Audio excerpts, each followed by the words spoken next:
अब Abid brother engineering आप लोगों के लिए एक एक्सपो सेंटर में, जो कि आबिद ब्रदर इंजीनियरिंग की मशीनरी जो भी बनी है, मैं आपको बताऊंगा तो नहीं।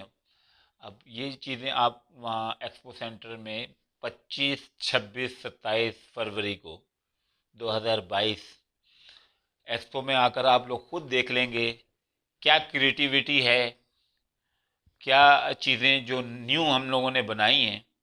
वो इंशाल्लाह आप लोग एक्सपो सेंटर में आए, ये डेट याद रख लें, 25, 26, 27 फरवरी को।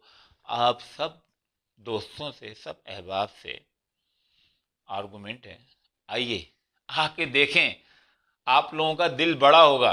पाकिस्तान के हवाले से जो पाकिस्तानी प्रोडक्ट्स इंटरनेशनली लोगों के दरमियान में पाकिस्तान के फ्लैग के साथ और पाकिस्तानी मशीनरी के साथ जब आप देखेंगे ना, तो फिर आप लोगों को मज़ा आएगा। आप लोगों का दिल जब भी गर्माएगा जब आप इसको फिज़िकली आके अटेंड करेंगे। तो हमारी आपसे रिक्वेस्ट है कि ज़रूर आइए इन तारीख़ों में, इंशाल्लाह आप लोगों को फिर वहाँ मिलेंगे।